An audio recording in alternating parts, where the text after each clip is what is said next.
I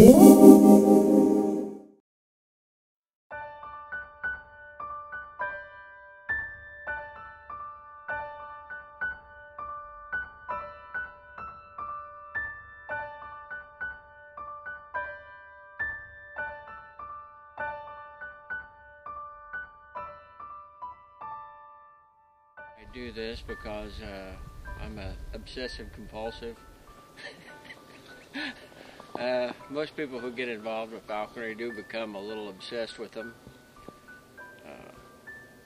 But I originally started 30 years ago. Somebody brought me a red tail, and I didn't know very much about them at that time, except that it was illegal for me to have one.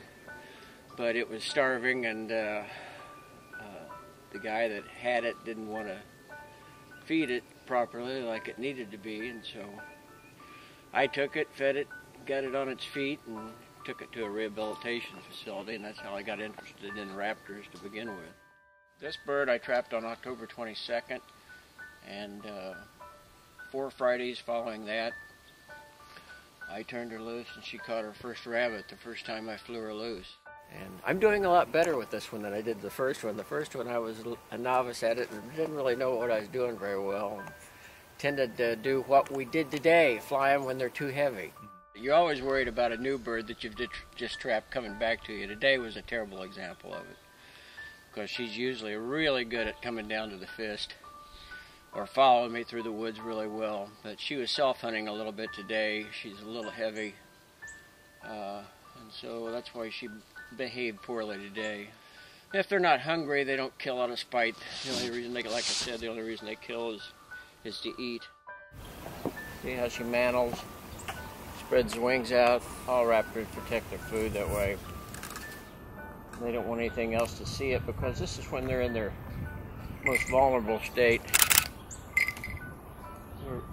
This is when they're killed by other raptors, coyotes, other predators to get them when they're feeding. That's when they're most vulnerable, when they're down on the ground.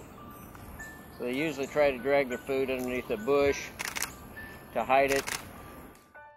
In the United States, pretty much nationwide, in Indiana particularly, you can start out with a red tail or a kestrel, which is the tiniest falcon in the United States, and they're primarily mousers. That's all they hunt, mice, and occasionally they will take a sparrow in the dead of winter when they can't get under the snow to get at mice. But falconry is the most highly regulated sport in the United States.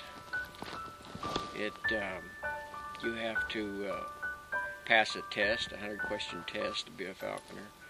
And then you have to find a master falconer, such as myself. We'll sign a piece of paper saying he'll help you for 2 years if you want to take it on. Once you pass your test, you get somebody to say he'll sponsor you for 2 years, and he'll help you if you have any problems, if you need to learn what you're doing wrong or what you need to do and what you don't need to do. And then the third thing, you have the Division of Wildlife come out. They inspect your facilities, your equipment, make sure the birds are going to be kept in a good place with plenty of sunlight, fresh air, water, good perches, etc. The winged predator, you learn so much about nature predation, what their place is in the world, how they, what they do, and how tough a life it is for them. It's a great sport where you get to work with them. You asked me, I was thinking that the other day, you asked, what do I feel when she comes back? When she soars back to me, my heart soars back with her. It's because that's basically what a lot of it is. You get to be her a little bit, even though she's the hunter. She turns out to be a good bird. I'll keep her a few years at least. They have a place in the world too, just like we do.